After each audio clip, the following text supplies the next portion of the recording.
পড়ছিলাম। প্রথম দিন আমরা ইন্ট্রোডাকশনটা পড়েছি, তার সাথে ফার্স্ট স্ট্যান্ডাটা পড়েছি। আজকে আমরা সেকেন্ড স্ট্যান্ডা আর থার্ড স্ট্যান্ডা এই দুটো স্ট্যান্ডা পড়ে কবিতাটা শেষ করব। আর এই দুটো স্ট্যান্ডা পড়ার আগে তোমাদেরকে বলি আরেকবার আগের দিনের যে পড়াটা আমরা সেটা একটুখানি তোমরা দেখে নেবে, তাহলে সুবিধা হবে এটা পরের দুটো স্ট্যান্ডা পড়ে নিতে। এবার দেখো আমি সেকেন্ড স্ট্যান্ডা আর থার্ড স্ট্যান্ডাটা পড়ছি। I must go down to the seas again, for the call of the running tide is a wild call and a clear call that may not be denied. And all I ask is a windy day with the white clouds flying, and the sprung spray and the blown spume and the seagulls cry. I must go down to the seas again, to the vagrant gypsy life, to the gulls way and the whales way, where the winds like a whetted knife. And all I ask is a merry yarn from a laughing fellow rover, and quiet sleep and a sweet dream when the long trip's over. এসো আমরা second standard আগে দেখি। I must go down to the seas again. আমরা আগের দিন এই মানেটা পড়েছিলাম, একই রকম ভাবেই সেই একই অর্থ আসছে। I must go down to the seas again, অর্থাৎ কবি অবশ্যই আবার সমুদ্রে যাবেন। কেন যাবেন? For the call of the running tide, অর্থাৎ সমুদ্রে যে জলোচ্ছ্বাস যেটা হয়, জলস্রোত, রানিং টাইড, অর্থাৎ সেটা কন্টিনিউয়াস চলতে থাকে, যেটা নন স্টপ, সেই নন স্টপ জলের যে স্রোত সেইটাকে তিনি উপেক্ষা করতে পারছেন না। For the call of the running tide is a wild call and a clear call that may not be denied. সেই রানিং টাইডটা কিরকম? ইজ আ ওয়াইল্ড কল, এটা বন্য, অর্থাৎ উদ্দাম উন্মত্ত যে কলটা কবিকে ডাকছে, সেই এটাকে তাহলে আমরা বলতে পারি ইজ আ ওয়াইল্ড কল, অর্থাৎ প্রকৃতির যে একটা অঙ্গ হিসাবে, পার্ট হিসাবে সমুদ্রকে আমরা যদি ধরে নিই, অর্থাৎ প্রকৃতি যেন সে বন্য প্রকৃতি কবিকে ডাকছে, তার একটা অমোঘ আকর্ষণ বলি বা দুর্নিবার আকর্ষণে কবি বারবার ছুটে যেতে চাইছেন সেই সমুদ্রের টানে। সেই জন্যই কবি বলছেন for the call of the running tide is a wild call and a clear call. Clear, সেই যে বন্য কলটা শুধু বন্য কলই নয়, it is a clear call also.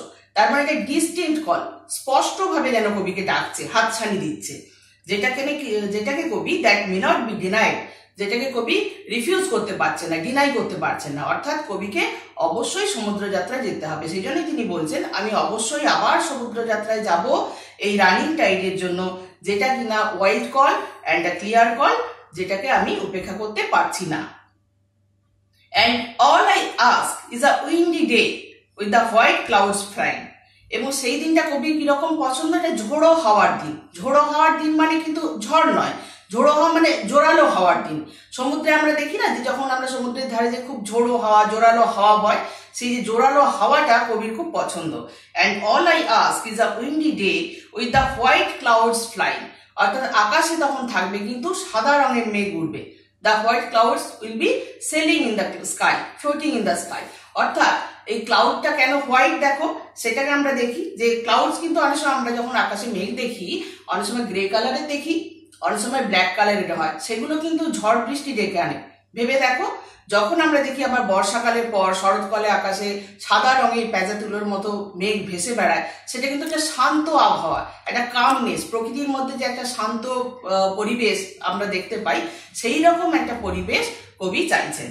And সেই জন্যই বলছেন and all I ask is a windy day with the white clouds flying, অর্থাৎ সেই দিনটা থাকবে খুব জোরালো হাওয়ার দিন, কিন্তু তার সাথে আকাশটা থাকবে পরিষ্কার, অর্থাৎ সেখানে টুকরো টুকরো সাদা মেঘের টুকরো ভেসে বেড়াবে, এবং সেটা কবির খুব পছন্দের।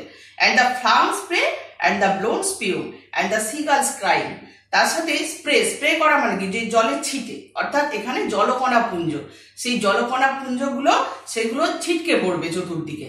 সমুদ্রে যখন যাচ্ছেন কবি, সমুদ্রের ঢেউয়ের আছাড়ে সেগুলো ছিটকে পড়ে জলকণা পুঞ্জগুলো, সেগুলো কবির খুব ভালো লাগে। তার সাথে and the blown spume, spume means foam, অর্থাৎ ঢেউগুলো যখন আছড়ে পড়ে আমরা দেখি না যে সাদা সাদা ফেনা হয়ে যায়, সেই ফেনাগুলোকে, সেই ফোমগুলোকে বলা হচ্ছে স্পিউম। সেই জন্য কবি বলছেন and the flung spray and the blown spume, অর্থাৎ ব্লোন মানে ব্লো, ব্লিউ, ব্লোন, ব্লোন হচ্ছে ব্লোয়ের পার্টিসিপল।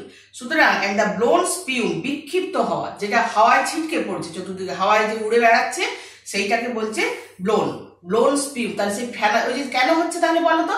এই যে জোরালো হওয়ার জন্য, এত জোরালো হওয়ার জন্য সমুদ্রের ঢেউয়ের যে ফেনাগুলো চতুর্দিকে হাওয়ায় উড়ে যাচ্ছে, সেই দৃশ্যটা দেখতে কবির খুব ভালো লাগে।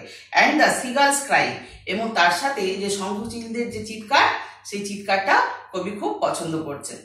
তাহলে আমরা সেকেন্ড স্ট্যান্ডাটার মানে বুঝতে পারলাম। এবার আমরা থার্ড স্ট্যান্ডায় যাচ্ছি, যেটা লাস্ট স্ট্যান্ডা অবশ্য।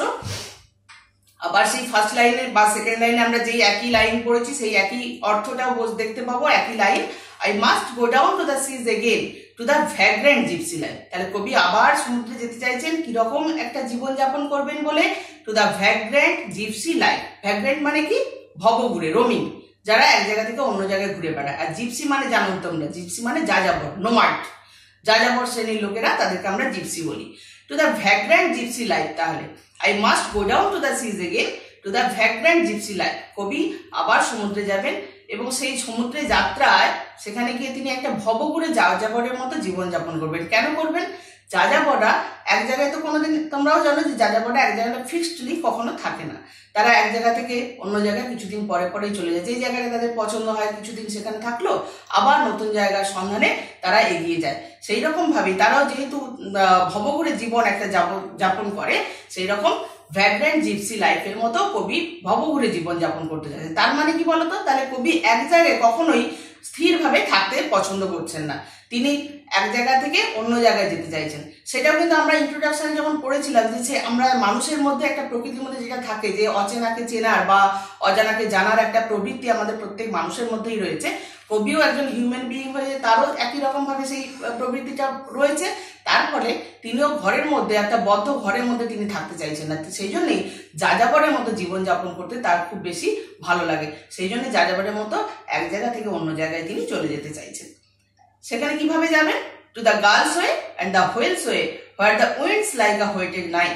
Two the gull's way means seagull's way. এই যে সিগালের কথা পড়ছিলাম, সেই সিগালস ওয়ে অর্থাৎ যেই পথ ধরে, ওয়ে মিনস রুট, যেই পথ ধরে সিগাল উড়ে যাচ্ছে, যে পথ দিয়ে তিমি মাছ যাচ্ছে, সমুদ্রে তিমি মাছ যাচ্ছে, যে পথ দিয়ে তিমি মাছ যাচ্ছে, সেই পথটাকেই তিনি বেছে নিচ্ছেন যাযাবরের জীবন যাপন করবেন বলে। যেখানে কিনা একই রকম ভাবে where the wind's, wind's apostrophe s, অর্থাৎ wind is like a whetted knife, অর্থাৎ যেখানে হাওয়াটা হোয়েটেড মিনস সার্পেন্ট, নাইফ ছুরি। তাহলে যেখানে তীক্ষ্ণ ছুরির যে আঘাত, যেটা তীক্ষ্ণ ছুরির যে ফলায় যে আঘাতটা হয়, হাওয়ার অনেক সময় আমরা বলি না যে গায়ে হাওয়াটা এমন ভাবে মনে হয় বিঁধছে তীক্ষ্ণ ছুরির ফলার মতো, সেই রকম সে তাহলে হাওয়াটা হবে তীক্ষ্ণ ছুরির ফলার মতো, সেই হাওয়াটাকেও তিনি পছন্দ করছেন করে তিনি to the gull's way and the whale's way where the wind's like a whetted knife, অর্থাৎ যেদিকে সিগাল যাচ্ছে বা যেখানে তিমি মাছ যাচ্ছে এবং যেখানে হাওয়াটা তাকে ছুরির ফলার মতো বিঁধছে, সেই রকম রাস্তায় তিনি এগিয়ে যেতে চাইছেন। And all I ask is a merry yarn from a laughing fellow rover. এবং আমি যখন রাস্তায় এসে আমার পথ ধরে যাব, তখন রাস্তায় যেতে যেতে যখন কারো একজনের সাথে দেখা হবে, ফেলো রোভার অর্থাৎ কো সেলার। কো সেলার মানে কি? সহনাবিক। তাহলে তার মতো অন্য কেউ একজন বেরিয়েছেন সমুদ্র যাত্রায়, কখনো তার সাথে যখন দেখা হয়ে যাবে, তার কাছ থেকে আমি একটা গল্প শুনতে চাইবো, ইয়ার্ন, স্টোরি, লং স্টোরি। তাহলে একটা গল্প শুনতে চাইবো যেটা কিনা মেরি, অর্থাৎ যেটা কিনা খুব ইন্টারেস্টিং গল্প, একটা সুন্দর গল্প, মিষ্টি গল্প আমি শুনতে চাইবো আমার যাত্রাপথে যেতে যেতে, যদি কখনো আমার সাথে কোনো কো সেলার অর্থাৎ সহনাবিকের, সহযাত্রীরও বলতে পারি, সহযাত্রীর যদি দেখা হয়ে যায়। And quiet sleep and a sweet dream when the long streets over. এবং আমার যখন সেই যাত্রা শেষ হয়ে যাবে, তখন আমি একটা আনডিস্টার্বড স্লিপ, কোয়াইট স্লিপ বলতে খুব একটা শান্তির ঘুম বলতে পারি। আমরা বলি না যে দিনের শেষে আমরা একটা শান্তির ঘুম ঘুমোতে চাই, সেই শান্তির ঘুম তিনি ঘুমোতে চাইছেন, যখন কিনা সেই ঘুমের মধ্যে তিনি একটা মিষ্টি স্বপ্ন দেখবেন, যখন when the long trick's over, অর্থাৎ when the long trick is over, trick means journey, hear sea voice. তাহলে এই যে সমুদ্র যাত্রা, যে তার যে জার্নিটা, সেই যখন শেষ হয়ে যাবে, সেই শেষ হয়ে যাওয়ার পর তিনি একটা নিশ্চিন্তে নিরাপদে ঘুমোতে চাইছেন, আনডিস্টার্ব, যেটা খুব শান্তিতে ঘুমোতে চাইছেন, এবং সেই ঘুমের মধ্যে তিনি স্বপ্ন দেখবেন, একটা সুন্দর স্বপ্ন দেখবেন, সেখানে তাকে ডিস্টার্ব করার কেউ থাকবে না। তাহলে এই গল্পটা আমরা একটা গল্পই বলতে পারি। এই পোয়েমটা পড়ে একটা ছোট্ট গল্প, সুন্দর গল্প আমাদের চোখের সামনে ভেসে উঠলো। কবিতাটা তোমরা পড়বে, একই সাথে আমি বলবো এটা তো আমরা লিটারাল মিনিং পেলাম। আচ্ছা তোমরা একটু ভেবে দেখো তো, যে ফার্স্ট লাইন থেকে লাস্ট লাইন পর্যন্ত যখন আমরা কবিতাটা পড়লাম, এটা আমাদের জীবনের সাথে যদি আমরা তুলনা করি, আমরা যদি একটা ইনার মিনিং খোঁজার চেষ্টা করি, পাই কি? দেখো নিশ্চয়ই পাবো। কেননা এই যে গল্পটা, আমরা তো একটা গল্প পেলাম, কিন্তু একই সাথে ইনার মিনিংটা যদি দেখি, দেখবো কি যে আমাদের জীবনের শুরু থেকে শেষ দিন পর্যন্ত, মানব জীবন যেটা মানুষের জীবন শুরু থেকে শেষ দিন পর্যন্ত সেই গল্পটা যেন বলা হচ্ছে। এখানে যেমন কবিতার মধ্যে একটা আমরা গল্প পাচ্ছি লিটারেল মিনিং, তার ইনার মিনিংটা কিরকম দেখো। তাহলে এই যে আমরা ফার্স্ট স্ট্যান্ডে যখন পড়েছিলাম, এটা আমরা গ্রে ডন ব্রেকিং এর কথা পড়েছিলাম, অর্থাৎ ভোর শেষ হচ্ছে, সকাল হচ্ছে।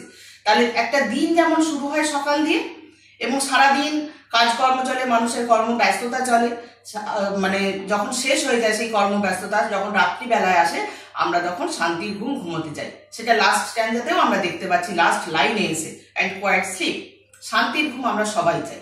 তাহলে জীবনের সাথে আমরা যদি কম্পেয়ার করে দেখি তাহলে কি দেখবো যে তাহলে জীবনটাও শুরু হয় মানুষের এইরকম, সে জীবনের শুরুটাকেই আমরা মর্নিং বলছি। আমরা সারা জীবন মানুষ যতদিন বেঁচে থাকে তার সেই বেঁচে থাকার মধ্যে তার যে কাজকর্মটা, সেগুলোই সেই অ্যাক্টিভিটিসগুলো, সেইগুলোই আমরা এগুলোর সাথে, এই যে মাঝখানে যে কবি বিভিন্ন জায়গায় যেতে চাইছেন, বারবার একই কথা বলছেন, I must go down to the seas again, সেই কর্মব্যস্ততার কথাও আমরা বলতে পারি।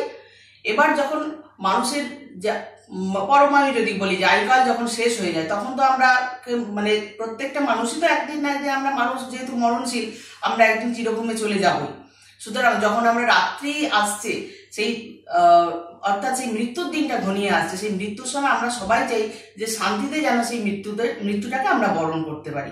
তাহলে এই যে কোয়াইট স্লিপ বলতে এটা ইনার মিনিং তো আমরা ধরতেই পারি যে মানুষ যখন চিরঘুমে চলে যেতে চায়, সেই মৃত্যুটা যেন শান্তির মৃত্যু হয় এবং সেখানে যেন আর তাকে ডিস্টার্ব করাতে কেউ থাকবে না, এবং সেখানে যত সুইট ড্রিম তিনি দেখবেন, মিষ্টি স্বপ্ন তার চোখে আসবে, সেখানে ডিস্টার্ব করাতেও কেউ থাকবে না, এবং তার কাজগুলো তিনি শেষ করে যাচ্ছেন, অর্থাৎ তার জার্নিটা শেষ হয়ে যাচ্ছে, তাই না?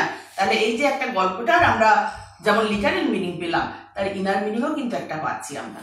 পোয়েমটা ভালো করে পড়বে, পড়ার পরে এক্সারসাইজে যে প্রশ্নগুলো আছে সেগুলো ভালো করে প্র্যাকটিস করবে।